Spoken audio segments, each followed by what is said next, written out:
안녕하세요. 저는 결혼한 지 6년 만에 이혼을 결정한 30대 여성입니다.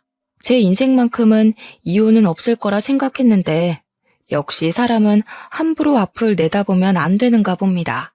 정말 이혼까지는 하고 싶지 않았는데, 아무리 가족이더라도 서로 존중이 사라지면 관계를 유지하기 어렵다는 걸 이번 기회에 제대로 배웠네요.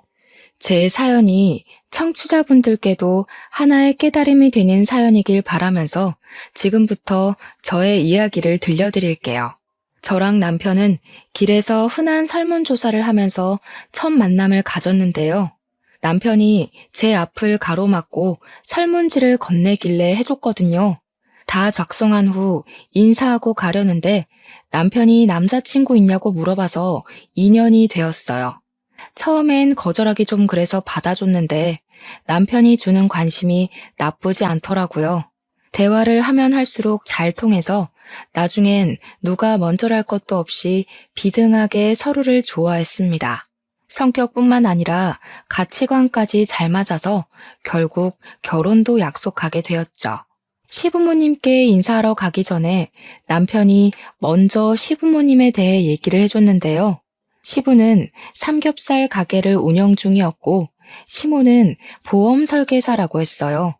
그 얘기를 듣는데 저희 부모님과 나이대가 비슷하신데도 여전히 일을 손 놓지 않고 있는 시부모님이 대단하게 느껴지더라고요. 그러나 한편으로는 걱정도 되었습니다. 저희 친정은 엄마 아빠가 이혼을 한 상태였거든요. 아빠랑은 아예 연락이 안 되었고 엄마는 제가 주는 생활비로만 지내고 계셔서 혹시라도 남편 집안에서 우리 집안 때문에 결혼을 반대할까봐 불안했어요. 그래서 남편에게 미리 저희 집안에 대해 얘기를 해줬습니다.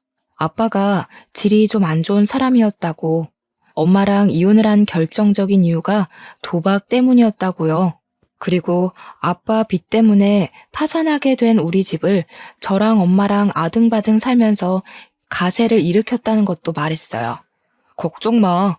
우리 부모님 오히려 거저 먹으면서 자란 젊은이들을 더 싫어해. 온실 속 화초처럼 자란 사람들은 인정머리가 잘못되었다면서 젊을 때부터 이것저것 부딪혀보고 산 사람들은 생활에 임하는 태도가 다르다는데 그건 나도 좀 인정하는 부분이야. 남편은 그런 것에 전혀 개의치 않는 사람이었습니다. 제 형편을 알고도 저라는 사람 자체를 좋아해 줬어요. 남편 말로는 내가 너무 걱정하는 것 같아서 시부모님한테 미리 언지를 했었대요. 근데 시부모님도 저희 집안 사정 알면서 오케이 했다더라고요. 남편 덕분에 한결 편한 마음으로 시부모님을 뵀는데 시부모님은 정말 저에 대해 무례한 질문 하나 없으셨고 오히려 저에게 좋은 걸 먹이고 싶어서 후하게 대접을 해주셨습니다. 그래서 저는 사실 이 결혼에 별 문제 없을 줄 알고 직진만 했어요. 분가로 신혼을 시작했고 혼수랑 예단은 남편과 상의해서 서로 안 하는 걸로 합의를 보았죠. 저희들의 결정을 시부모님께서도 좋아해 주셔서 다행이었어요. 저랑 남편은 맞벌이를 하면서 차곡차곡 돈을 모았고 신혼살림을 하나씩 구입하는 재미로 잘 살았습니다. 그렇게 평소와 같은 어느 날 시댁에 밥을 먹으러 갔다가 알게 된 사실이었는데요. 시부 가게에서 일하는 아르바이트생이 가게에 돈을 들고 튄 사건이 발생했다는 거예요. 그 도둑은 대학생 신분이라 하대요. 사실 CCTV로 충분히 그 도둑놈을 잡을 수 있었지만 시부가 오죽 상황이 어려웠으면 돈을 훔쳤겠나 싶어서 그냥 내버려뒀다고 하더라고요. 그날은 도둑놈이었지만 그동안은 가게 일을 착실하게 해낸 착한 아르바이트생이라고 하면서요. 그 총각이 아무리 착하면 뭐해요? 결국 남한테 피해를 준 건 틀림없는 사실인데 자기 형편 어렵다고 남의 돈 막 훔쳐가면 되나?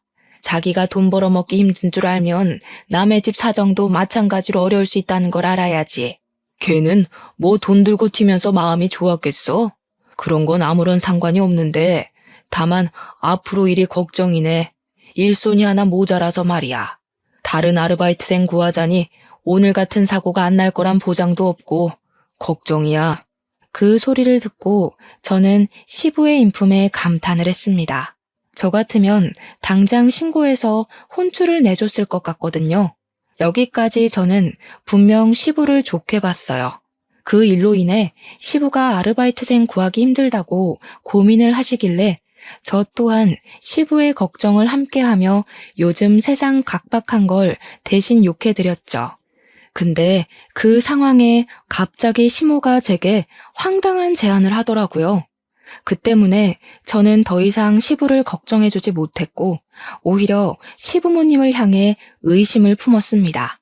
내가 한 가지 괜찮은 방법이 있는데 세아가 그러지 말고 네가 일 그만두고 시애비 가게에서 일하는 거 어떠니? 우리가 월 200만 원은 챙겨줄 테니까 직원으로 들어와도 괜찮을 것 같은데 지금 하는 일은 팍팍할 거 아니냐. 가족이랑 같이 일하면 마음도 편하고 얼마나 좋아. 시모가 제게 이 말을 하자마자 뭔가 알겠더라고요. 시부모님은 아르바이트가 안 구해진다고 고민을 하셨지만 아르바이트를 구할 생각이 없으셨던 거예요.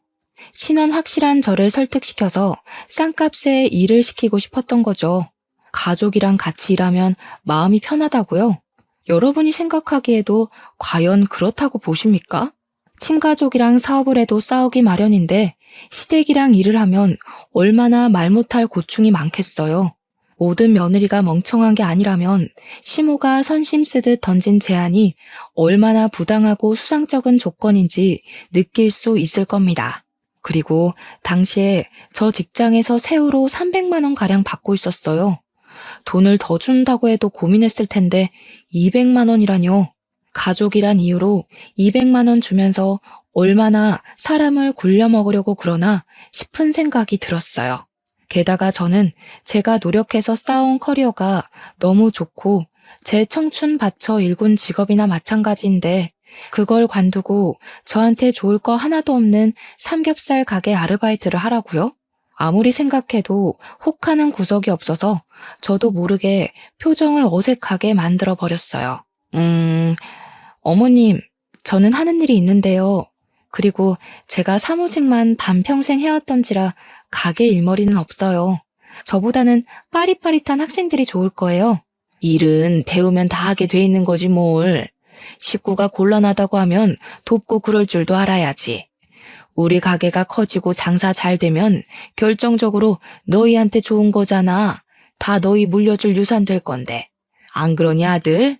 저만 이 대화가 황당하다고 생각하는 건지 모르겠는데 남편은 시모가 묻는 말에도 그저 어깨만 으쓱이며 남일인 듯 방관만 했습니다. 그러다 제가 눈빛으로 무슨 말이라도 해보라고 쏘아대면 남편이 그제야 자기 생각을 툭 꺼냈는데요. 당신 어릴 때부터 굳은 일 많이 하고 자랐을 거 아니야. 식당 일도 곧잘 할 것 같은데? 그러지 말고 한 달이라도 해보고 결정하던가. 남편의 말에 상당한 충격을 받았습니다. 남편이 굳은 일을 언급하자마자 문득 지난 날이 떠올랐어요. 결혼을 허락받기 전 남편이 제게 그런 말을 했었다고 했잖아요. 온실 속 화초처럼 자란 젊은이들은 자기도 그렇고 시부모님이 별로 안 좋아한다고 말이죠. 그 말이 설마 시부 가게 일 도울 며느리를 찾기 위해 떠봤던 건가 싶더라고요. 그날 처음으로 남편한테 배신을 느꼈어요.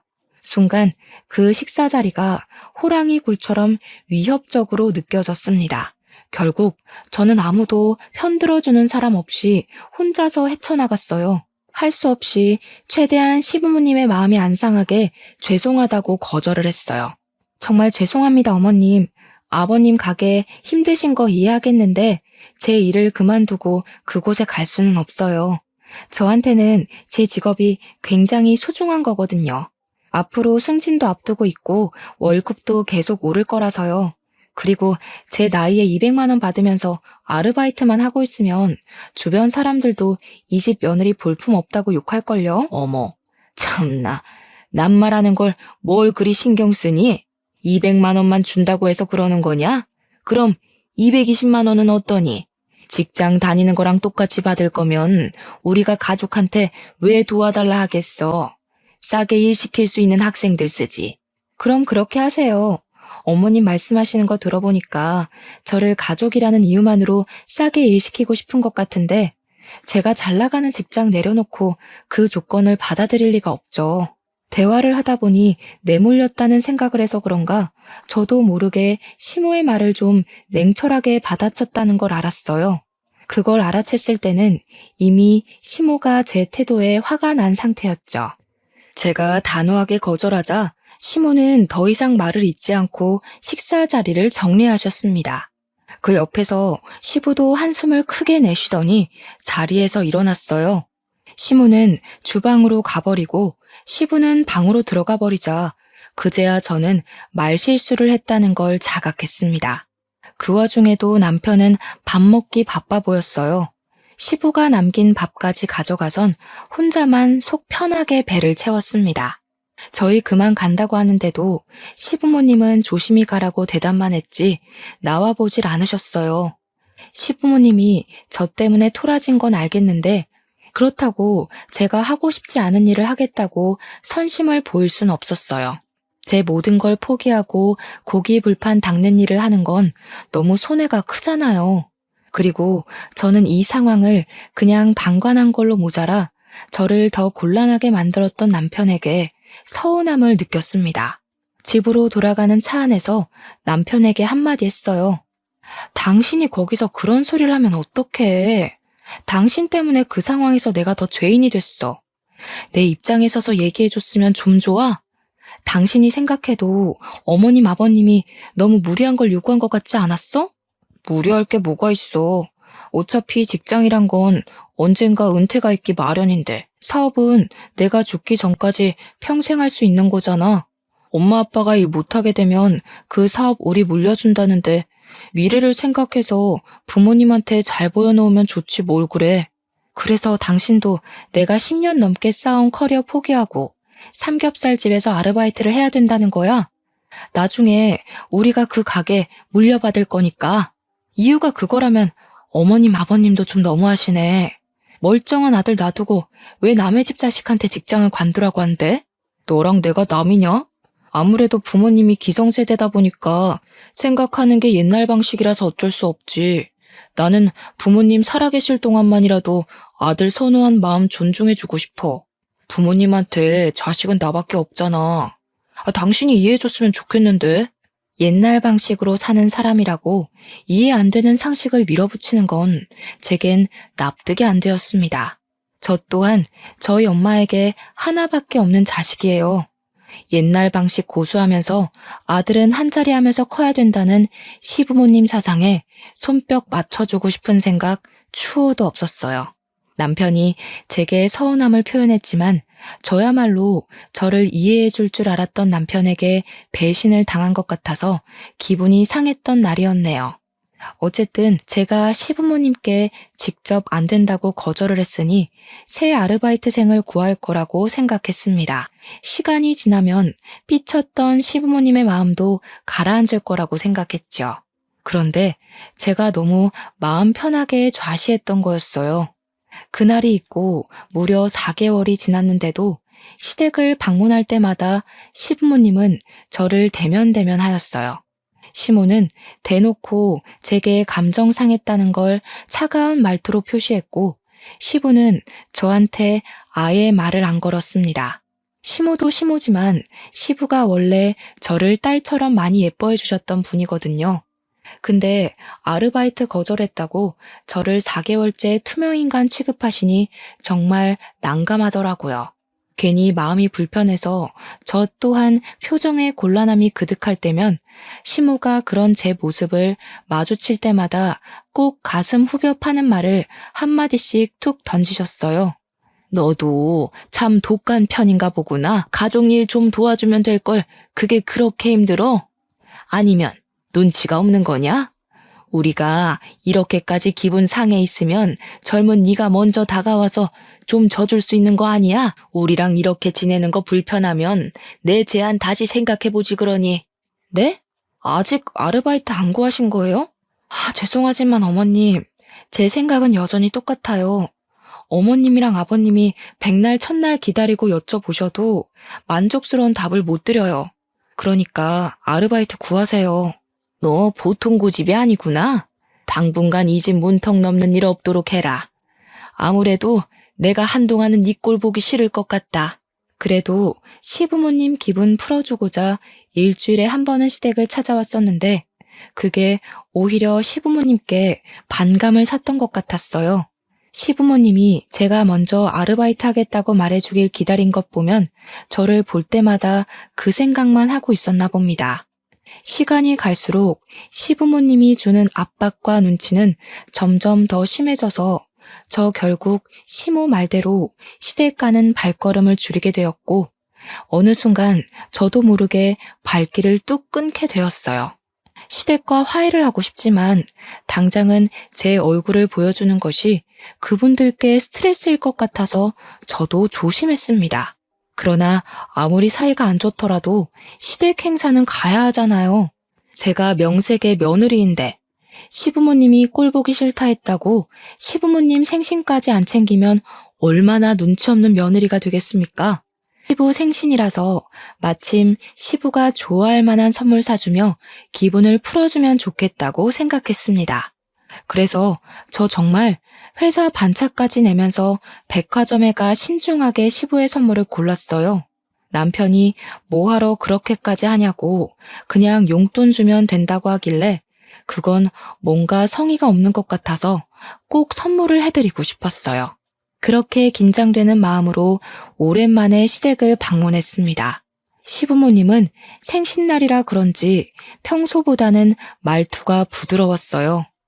여전히 제 눈은 잘 안 마주쳤지만 저더러 왜 왔냐고 타박하지도 않았고 시모 일을 도와줘도 시모가 제게 나무라는 일도 없었습니다. 그러나 문제는 식사 자리에 앉고부터 시작이 되었어요. 시부모님은 식사 자리 앞에서 어김없이 아르바이트생 구하기 어렵다는 얘기를 또 했습니다. 아, 이러다 진짜 장사 접어야 되는 건 아닌가 몰라. 요즘 젊은 사람들은 도대체 어떻게 믿고 써야 되는 거냐? 하도 금방금방 관둬서 사람 구하는 것도 힘들어 죽겠다. 계속 이러면 나도 짜증나서 더는 못 해먹어. 그래도 20년을 넘게 해왔는데 사람 안 구해진다고 그만두면 씁니까? 우리가 아들을 몇 명 더 낳을 걸 그랬나 봐요. 그럼 전업주부 하는 며느리 들이면 딱 좋았을 텐데. 시부모님이 저를 언급한 건 아니었지만 누가 들어도 저를 공략하는 대화였기에 눈치가 안 보일 수 없었어요. 저한테 자꾸 거절당하는 시부모님 마음 안 좋을 거 압니다. 그렇지만 계속 거절해야 하는 제 마음 또한 시부모님 못지않게 불편하단 말이죠. 너무 가시방석이었던지라 저는 대화 주제를 돌리고 싶었어요. 그래서 시부에게 제가 사온 선물을 건넸습니다. 시부가 장사한다고 좋은 신발 하나 못 사시는 것 같길래 다른 약속 갈 때 신으라고 구두 한 켤레를 해줬어요. 나름 브랜드 있는 고가의 상품이었죠. 일단 아무리 시부가 제 선물에 마음이 풀린다고 하더라도 활짝 웃는 반응까진 기대 안 했어요.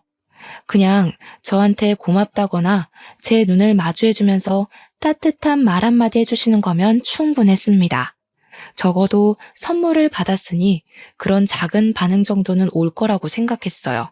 하지만 시부는 제 선물을 받아가고도 열어보지 않고서 그냥 곁에 내려두기만 하더군요. 그러면서 하시는 말씀은 저의 부풀었던 마음에 찬물을 제대로 끼얹어 주었습니다. 요즘 누가 선물을 사니? 그냥 용돈으로 주는 센스가 있어야지. 우리 아들한테 말 안 들었냐? 우리 아들은 매번 돈으로 주는데. 내가 얘기했지. 근데 와이프가 아빠한테 정성 보이고 싶다고 회사까지 빼고 백화점 가서 준비한 거야. 구두 꽤 비싸던데 엄청 신경 써서 산 거니까 말이라도 고맙다고 해줘. 쓸데없는 곳에 정성 보일 시간에 시가 집안이 어떻게 돌아가고 있는지 상황 파악부터 해보면 좀 좋냐. 누가 선물 바랬어? 장사하기 바빠 죽겠는데 구두는 무슨 구두? 누구 장사 말아먹으라고. 고사 지낼 일 있나? 내가 이거 신고 놀러 갈 정도로 여유가 있었으면 아르바이트 때문에 골머리 앓고 있겠니? 시부는 아무래도 아르바이트 문제 때문에 저한테 단단히 화가 난 듯 했어요. 제가 시부의 일을 나서서 도와주겠다 하지 않는 이상 이건 풀릴 문제가 아닌 것 같았습니다. 그래도 신경 써서 시부모님의 마음을 풀어주고자 진심을 많이 기울였는데 시부한테 매정한 말을 들으니 정말로 속상하더라고요. 결국 저는 그날 먹은 음식을 제대로 체해버렸습니다. 집에 가서 화장실에서 하루 종일 토를 했는데 역류해서 눈물이 났다기보단 좀 서러워서 눈물이 났어요. 생각할수록 시부모님께 화가 나기까지 했습니다. 고작 아르바이트 하나 거절했다고 저는 한순간에 시댁에서 천하의 못된 며느리가 되어버렸어요. 이럴 수가 있는 일인가요? 그렇다고 제가 생각을 바꿀 것도 아니고 시부모님도 저를 배려해 줄 생각이 없고 어쩔 수 없이 저랑 시댁의 사이는 계속해서 멀어져 갔어요. 그때쯤엔 저도 시댁을 포기해버렸습니다. 그런 와중에 저희 엄마가 가벼운 수술을 받는 바람에 시댁 걱정은 제 머릿속에서 완전히 묻혔어요. 엄마가 어느 날 전화가 와서는 가슴이 아파서 병원 검사를 받고 간단한 수술을 하게 되었다고 급전 100만 원가량만 해달라고 하더라고요. 저는 망설이지 않고 바로 제 돈 100만 원을 내줬어요. 당연히 우리 엄마니까요. 저랑 남편은 각자 월급을 각자가 관리해서 어디에 쓰던 자유였거든요. 필요한 물건 있으면 그때그때 반씩 돈 맞춰서 구매를 했고요.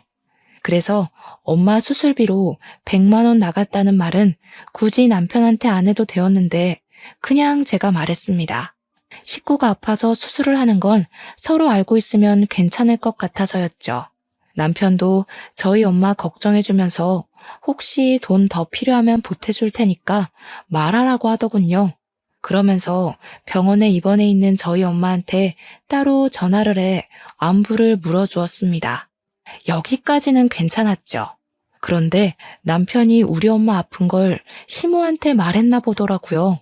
그때가 시부 생신 보내고 시댁을 안 찾아간 지 2개월은 되었을 때였어요. 그런데 어쩐 일인지 시모가 저희 신혼집을 찾아온 겁니다. 연락도 없이 오셔서 제가 퇴근하고 무방비한 상태로 시모를 마주했어요. 그것까진 이해해 줄 수 있는데 시모는 제가 마음에 안 드니까 그걸 어떻게든 표현하고 싶었나 봐요. 우리 엄마까지 안 좋게 보기 시작하더라고요. 우리가 어떻게 살고 있나 궁금해서 방문했다고 하는데 사실 시모가 찾아온 진짜 목적은 저에게 있는 것 같았습니다. 왜냐면 시모가 작정하고 제 속을 뒤집어 놓고자 우리 엄마 아픈 걸 언급했거든요.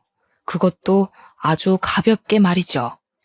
수중에 100만 원도 없어서 딸한테 손을 벌리냐? 보니까 사돈이 딱 지 자식 발목 잡을 사람이네. 그 나이까지 돈도 안 벌고 뭐 했대? 아, 바깥 사돈이랑 안 좋게 이혼했다고 했지? 도박이랬니? 이래서 여자도 돈을 벌어야 된다는 거야. 기생충처럼 남편한테만 의지할 게 아니라. 저 그 소리 듣고 얼마나 놀랐는지 모릅니다.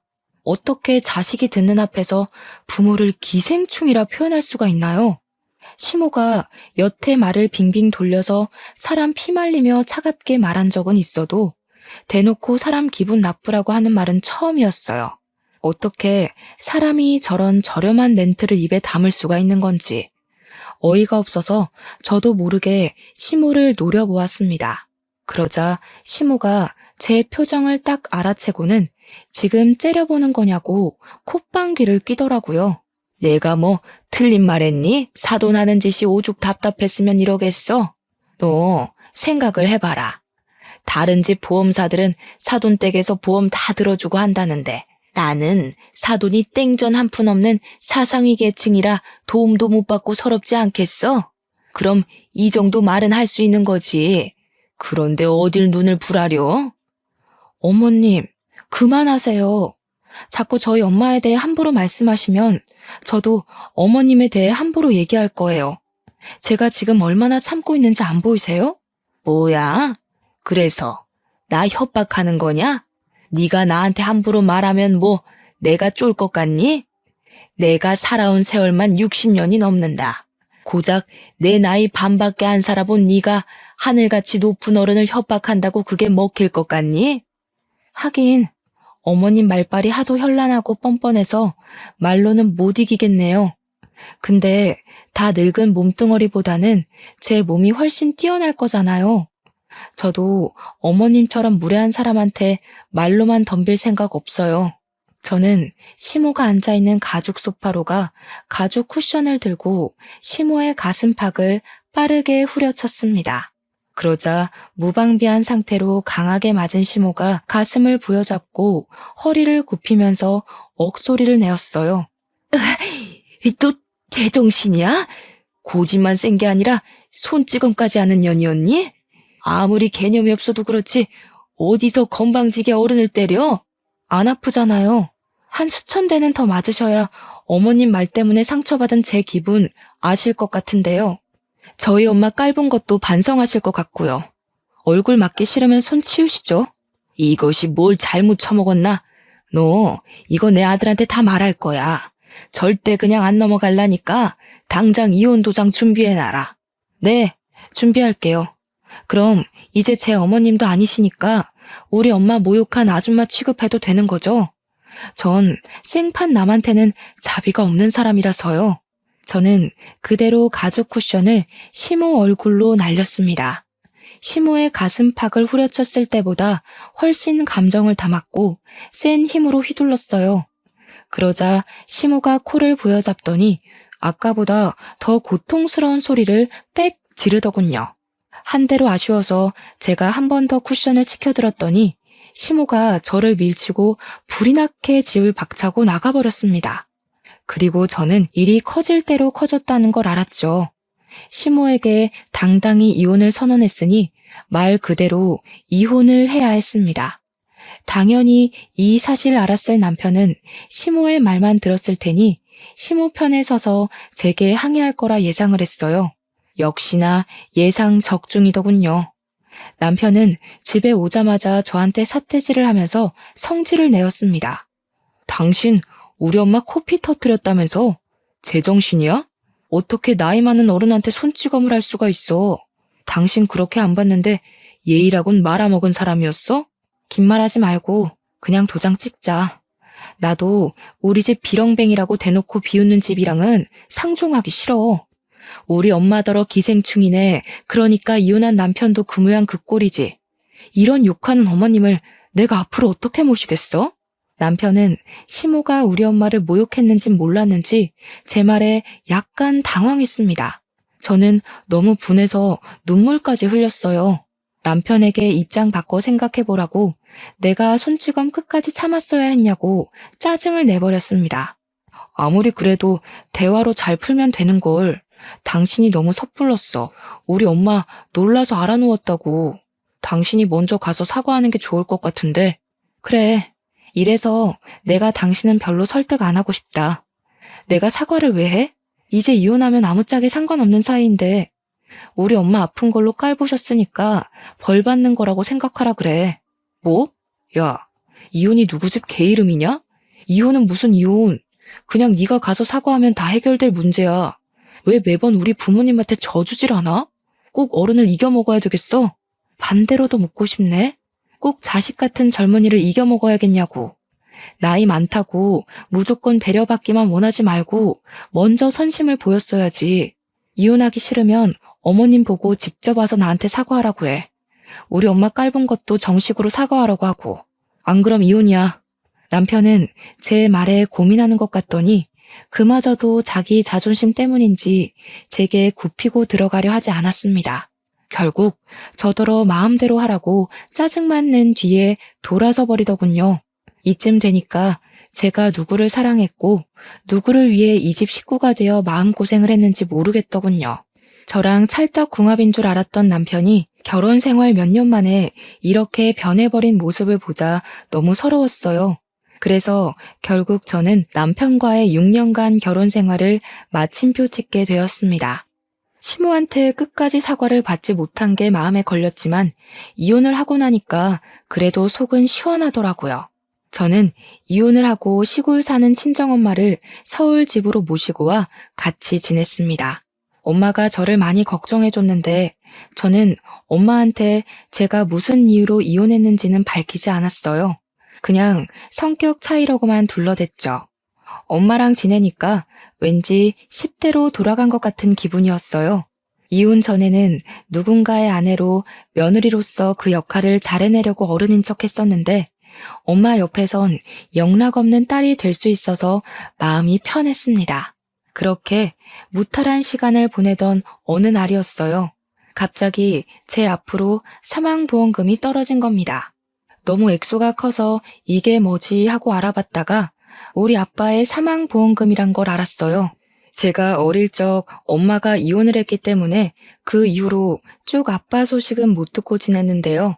아빠 존재도 생각 못하고 살았는데 갑자기 교통사고로 소식을 알린 아빠 때문에 많이 당황했습니다. 당연히 우리가 장례식을 해줄 필요는 없었어요. 하지만 아빠를 챙겨줄 사람이 없다는 것까지 알게 되자 엄마가 아빠의 장례식을 도맡자고 결정 내리셨어요. 아무래도 엄마가 13억이란 사망보험금을 그냥 받기가 좀 그랬나 보더라고요. 저는 엄마의 의견을 존중하여 아빠 3일장을 무사히 치러주었습니다. 그런데 저희가 당황할 일이 한 가지 더 남아 있었어요.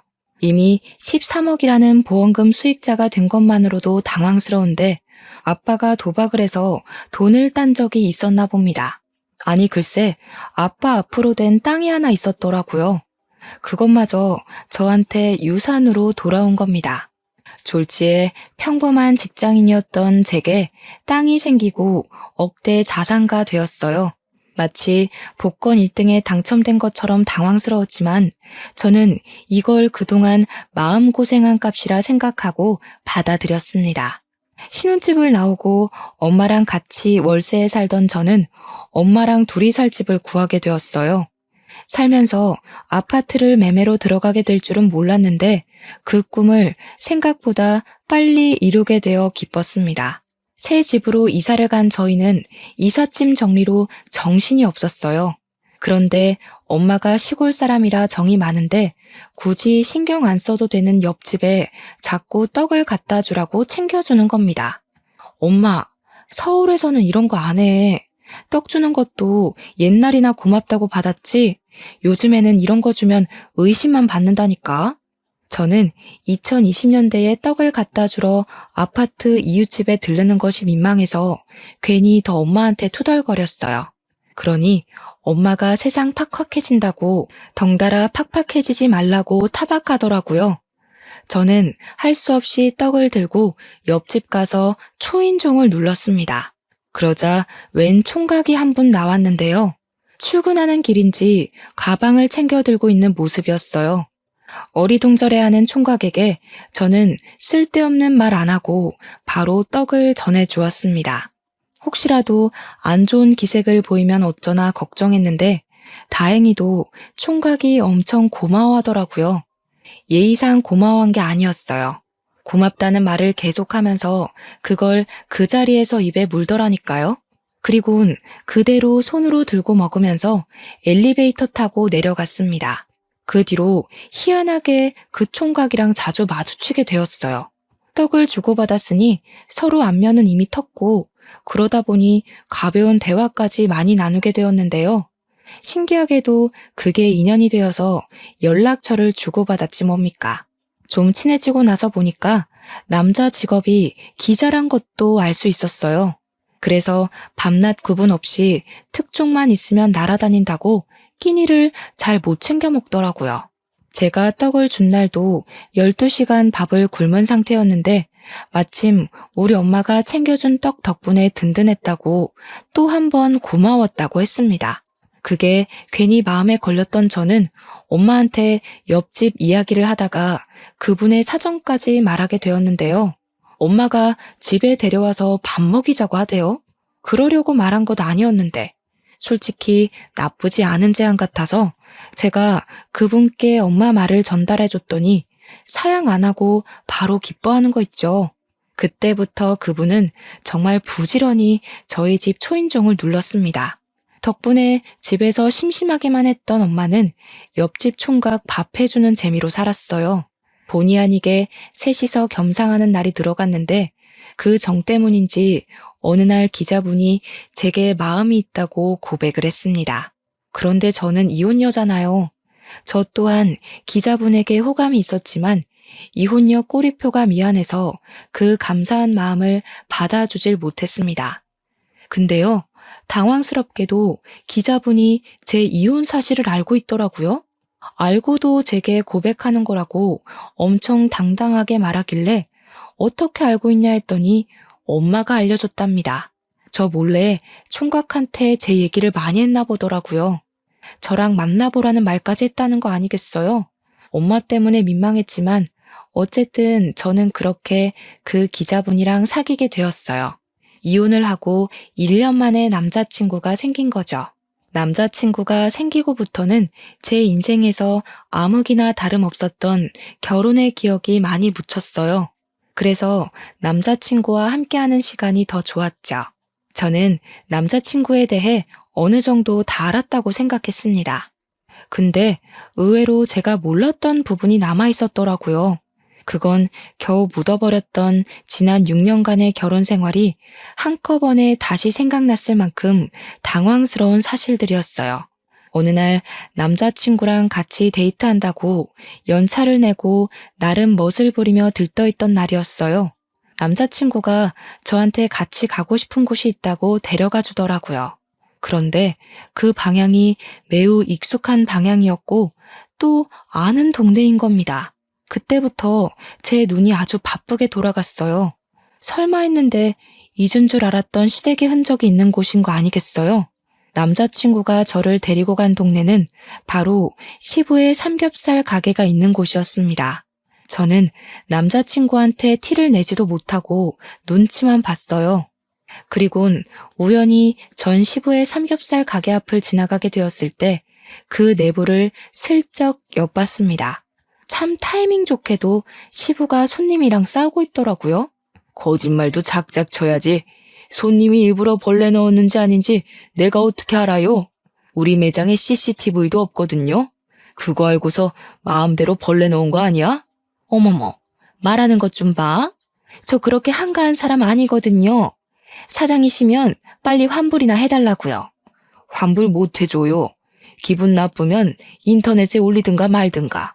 분명 우리가 갖다 줄 땐 벌레 없었다고요. 나는 모르는 일입니다. 손님이랑 싸우고 있는 시부를 보면서 예나 지금이나 성질머리 참 여전하다는 생각을 했어요. 괜히 쳐다보다가 엮이고 싶지 않아서 남자친구를 일부러 덧끌며 다른 길로 가려고 했습니다. 그러나 마찬가지로 시부의 행실을 발견한 남자친구가 특종거리 같다면서 가게 입구 옆으로 몰래 숨어서 촬영하기 시작하더라고요. 너무 놀라서 남자친구한테 그러지 말라고 저지시켰지만 이미 늦어버린 후였어요. 시부가 아닌 시모한테 들키고 만 거죠. 시모는 제 남자친구를 향해 뭐 하는 놈이냐고 삿대질을 하다가 그 옆에 서 있는 저를 보고서 기겁하셨습니다. 어머 깜짝이야. 너 뭐야? 어디서 재수없게 또 얼굴을 비춰? 설마 뒤늦은 복수라도 하겠다는 거니? 시모의 돌발 행동에 남자친구랑 저랑 시모가 아는 사이라는 걸 눈치채버렸어요. 저한테 대놓고 묻길래 저도 굳이 숨길 필요 없어서 전 시모라고 얘기를 해주었습니다. 그러자 시모도 대강 우리 사이를 알아챈 것 같더라고요. 아이고, 그새 남자를 만났네. 거기도 조심하세요. 이 아가씨 땡전 한 푼 없는 사람이야. 만약 이 아가씨랑 결혼하잖아요? 그럼 총각이 이 아가씨 친정까지 다 먹여 살려야 돼. 정말 비렁뱅이라니깐. 피 보고 싶지 않으면 당장 헤어지는 게 좋을 거예요. 땡전 한 푼 없다고요? 처음 듣는 소린데요. 혹시 땡전 한 푼 없는 집안이라고 속으셨던 거 아니고요? 말도 마세요. 얘 엄마가 주머니에 100만 원도 없어서 딸내미 등에 빨대 꽂는 사람이라고. 내가 사돈까지 했던 사람인데 그것도 모를까 봐. 총각도 괜히 이 여자한테 봉변당하지 말고 가볍게 만나고 내다 버려요. 어른으로서 조언해주는 거니까 새겨듣고. 시모는 자기가 제 앞길을 완벽하게 방해했다고 생각하는 건지 저를 비웃고 있었습니다. 근데 안타깝게도 시모가 웃을 수 있는 기회는 딱 그까지였어요. 시모가 기억하고 있는 저희 집 형편은 다 옛날 일이 되어버렸는데 그런 줄도 모르고 한 방 먹였다고 웃고 있는 꼴이 참 보기 재밌었습니다. 저희 집이 이혼을 하고 그 사이에 많은 변화가 있었잖아요. 마치 시가가 제게 원흉이라도 되었던 건지 결혼을 하자마자 제가 부를 얻었어요. 원래 시골촌에 있던 저희 집 본가는 이제 20억짜리 고급 빌라가 되었을 정도입니다. 거기에 제 남자친구도 매매로 살고 있는 거예요. 무려 한 층에 2가구만 들어가 있는 보기 드문 빌라였죠. 제가 제 입으로 일일이 시모를 설득하면서 증명하려 했다면 입이 아팠을 겁니다. 그런데 남자친구가 저랑 엄마의 형편에 대해 이미 알고 있으니까 산 증인이 되어주더라고요. 남자친구는 우리 집안 여유에 대해서 자기가 알고 있는 사실을 시모한테 전부 발설하였습니다. 이미 그것만으로 당황한 시모가 자존심 때문이라도 억지로 우리를 의심했는데요. 남자친구가 그 다음 뒤 있는 말엔 시모뿐만 아니라 저도 놀라움을 금치 못해서 입을 벌렸어요. 이런 사람들이 우리 아빠 건물에 장사하고 있는 줄은 몰랐네요. 재수가 없을라니까 어디서 이런 것들이 우리 아빠 건물에 들어차 있었지? 아빠한테 내쫓으라고 해야겠다. 안 그랬다간 건물값 떨어지겠네. 저도 전혀 몰랐던 사실인데 시부가 하는 가게 건물 주인이 남자친구 아빠라는 겁니다.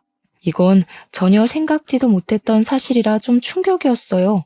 알고 보니 남자친구가 살고 있는 집도 남자친구 아빠가 해준 거라네요. 남자친구 아빠는 연 매출 1,000억을 쫓고 있는 중소브랜드 대표라고 합니다. 남자친구가 기자를 하고 있는 이유는 워낙 호기심이 많고 여기저기 쏘다니는 거 좋아해서 선택한 일이라고 했어요. 저는 남자친구가 기자로 열심히 일해서 번듯하게 자수성가해 20억 아파트를 매매한 줄 알았거든요.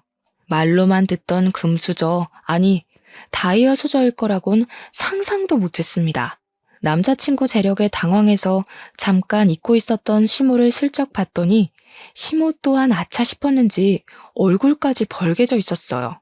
남자친구가 태연하게 휴대폰으로 시부 가게를 찍기 시작하자 시모가 그제야 남자친구에게 살살 기기 시작했는데요.